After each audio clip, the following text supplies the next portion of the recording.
speak for Kayla Pinnt will be Coach Joe Padon. All right. You ready, Pinnt? I know you're not used to being last. All right. All right. Hi, my name is Joe Padon. I'm a teacher and assistant basketball coach at the high school. I have a lot of great memories associated with this award. I won it in 2003. I presented it to two past winners before. But when Kayla asked me to speak for her, that moment became an instant, memorable, proud moment of my life, just like what Coach McLeod was saying. I mean, at first I was kind of shocked and really scared because I don't like public speaking, but the more I thought about it, the more I had to do it. I'm honored to talk to you about you tonight. I had the privilege to coach Kayla in basketball for 2 years, and I know 2 years doesn't seem like a long time, but according to my wife, basketball is 13 months out of the year. And needless to say, I've learned a lot about Kayla and who she is as a person. She's more than deserving of this award, and no matter what happens tonight, I'm just glad we get the opportunity to recognize Kayla and her successes. First, to even be a nominee for this award, sacrifices had to be made, failures learned from and grown upon, and you had to have a determination to persevere through a challenging schedule. You by no means chose the easy path through high school. To be a nominee, you must jump from one sport to another, no rest in between, trying to meet the demands of parents, coaches, peers, your teachers, and yourself to compete at a high level of academics and athletics. Because of these expectations, many find themselves quitting a sport or a class or a relationship. Quitting becomes a habit because it's easier than perseverance. The other thing about quitting is that you always have that option. Kayla almost cashed in on this option her freshman year of high school and nearly dropped out. At one point, out of the 8 classes she was taking, she was failing 5.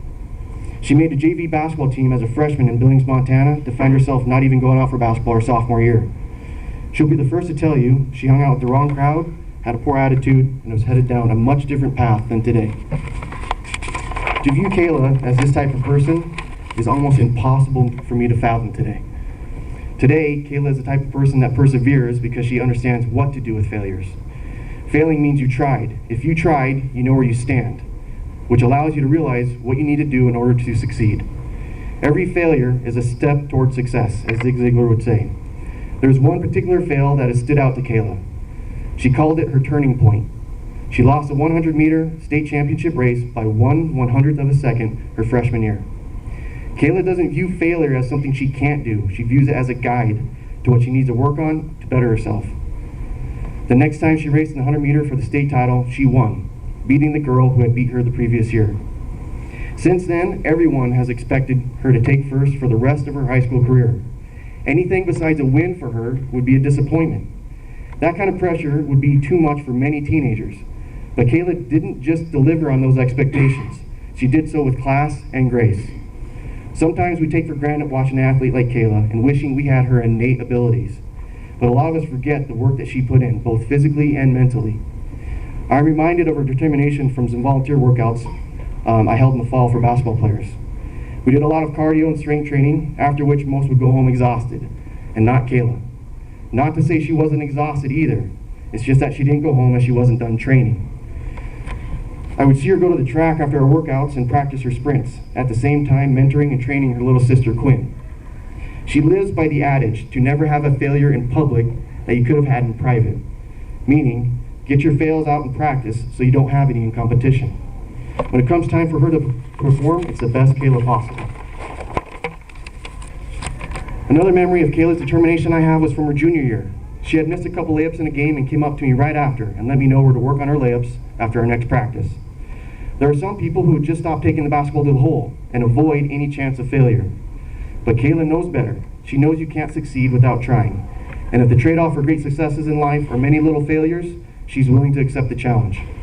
Her fear of missing another layup quickly came to an end in her efforts to perfect them. Kayla doesn't avoid things she struggles with, but rather accepts them, meets them head on, and works on them until they're no longer an obstacle, but just another reminder of what she's accomplished. We worked on her layups during and after practices, and needless to say, her work paid off. Considering how many steals she had this year, she was able to demonstrate her layup skills quite often. Speaking of steals, Kayla led the entire state in steals, and not just for girls basketball. Kayla had the most steals in Colorado basketball this year, boys or girls, in any division. Multiple times after basketball games, I've either been approached by an opposing coach or overheard an opposing coach say how impressed they were of number 10. I've heard things like, she changes the entire game, or that number 10 is the fastest player I've ever coached against.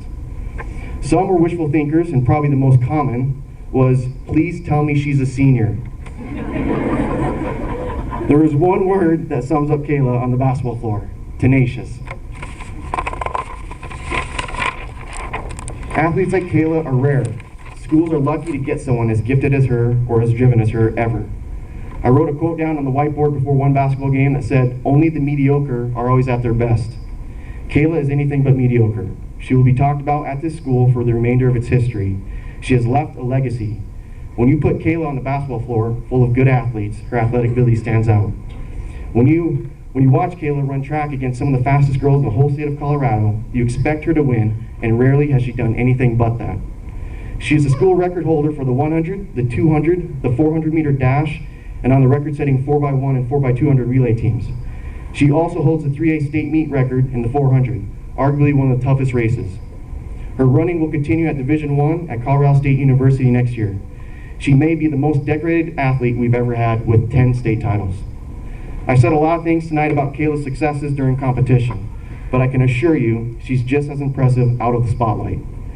Whether it's being a positive influence in practices, or motivating the team on bus rides before big games, or just being a polite and respectful student, she refuses to be anything but exceptional. Her drive, determination, character, academics, everything about her is what this award is about. If Kayla wins this award or not, I can confidently say any outcome will not slow her down.